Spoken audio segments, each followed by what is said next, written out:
पाप कर्म की कमाई प्यारे सज्जनों, जो कार्य किए बिना कोई चीज प्राप्त हो जाए बिना मेहनत के, वो सब पाप की श्रेणी में आता है। जैसे सूदखोरी हुआ और ब्रोकन वाला हुआ, ये सब जो कैटेगरी है उसी में आता है प्यारे सज्जनों। तो आप लोग को आज ये कहानी बहुत ही बेहतरीन आप लोग को सीख और जानकारी देने वाली है। आप लोग कहीं मत जाइएगा। आप लोगों से मेरा अनुरोध है कि पूरा वीडियो देखिए और कहानी हम शुरू करते हैं। एक बार एक महात्मा जी थे और महात्मा जी का प्रवचन 3 दिन के लिए एक नगर में हुआ और वहां के नगरवासी 3 दिन तक सत्संग का आनंद उठाए और उन्हें बहुत कुछ सीखने और समझने को मिला संत जी से। तो रात्रि विश्राम के लिए वो एक सेठ के यहाँ ठहरे थे। तो उस व्यक्ति को भी मन में लगा कि मेरे अहोभाग्य कि हमारे घर में संत का पदार्पण हुआ और हमारे घर को महात्मा जी ने अपने चरण धूलि से पवित्र कर दिया।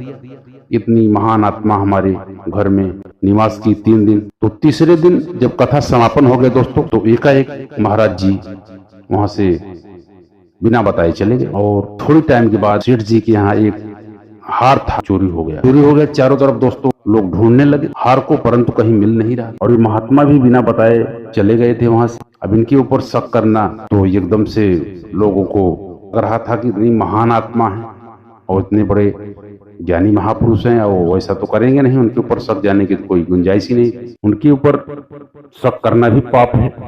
इस विचार से वो लोग उनके ऊपर कोई ध्यान नहीं दिया। कुछ दिन व्यतीत हो गया दोस्तों। एक दिन वो संत जी यहाँ दरवाजे पे उसके आए और बोले, ये लो तुम्हारा हार हमारे पास था, मुझे क्षमा करना, मुझसे बहुत बड़ी भूल हो गई। और इतना कहकर संत जी रोने लगे।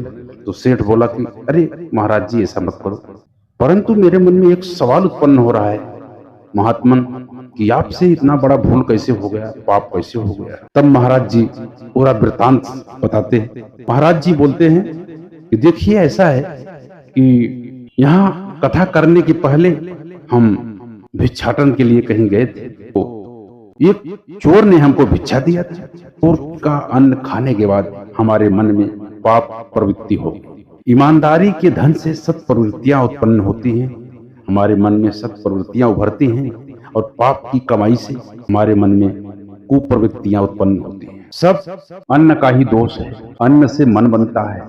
इसलिए कहते हैं प्यारे सज्जनों, जैसा खाओ अन्न वैसा होए मन। अन्न शुद्ध होता है तो हमारे विचार भी शुद्ध होते हैं।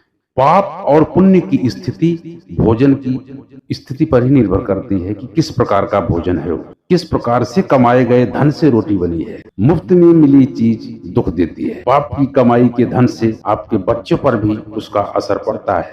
हमारे बच्चे हमको देखकर बड़ा होते हैं और वही सीखते हैं जो हमसे देखते हैं। सिंह का बच्चा जब पैदा होता है तो वो दूध पीता है, मांस खाने को उसको नहीं मिलता, वो दूध पीता है, तो वो दूध पीकर भी रह सकता है, परंतु उसके सामने उसके माँ बाप हिंसक दिखाई पड़ते हैं, हिंसक कार्य करते हैं और जानवरों को मार करके बड़ी निर्दयता से उसको भोजन देते हैं और वही देखते देखते वो बड़ा होता है। अंत में वो भी शिकारी बनता है और कार्य करता है। यदि उसको बचपन से दूध ही पिलाया जाए तो दूध पर भी वो जीवित रह सकता है। लोग कहते हैं कि तो जो है मांस खाता है, मांसाहारी प्राणी है, ऐसा नहीं है। जैसी संगत होती है, जिस प्रकार का माहौल होता है, वैसा आदमी हो जाता है और वैसा उसके ऊपर प्रभाव पड़ता है। जैसे आग लगती है तो पड़ोसियों के घर को भी वो जला देती है, सिर्फ उसी का नहीं जलता, आसपास के लोगों को भी जलता है। इसलिए पाप की कमाई में जो आसपास के पड़ोसी होते हैं उनके ऊपर भी उसका प्रभाव पड़ता है। इस संगत में जो दोस्त यार बनते हैं उनके भी ऊपर असर पड़ता है और उनका अन्न जो भी खाता है वो भी पाप से ग्रसित हो जाता है। पाप कर्म उसके अंदर उदय हो जाते हैं, वो समाज में जो है बुरा कार्य करता है। पाप की कमाई ही तक सीमित नहीं रहती है, उनके परिवार, पड़ोस, रिश्तेदार सबको प्रभावित करती है। रावण पाप कर्म किया था और उसका नतीजा आप लोग देखते हैं। सीता माँ को उठा के ले गया और जिसका परिणाम उसको भुगतना पड़ा और उसके पूरे खानदान को भुगतना पड़ा।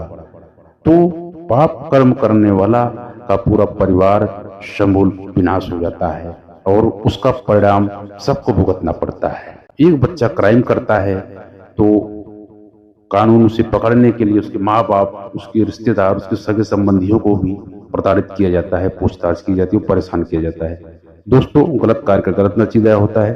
तो हमारे वीडियो में आज हम यही बताना चाहते थे कि पाप की कमाई का किस प्रकार से हमारे जीवन पर असर पड़ता है।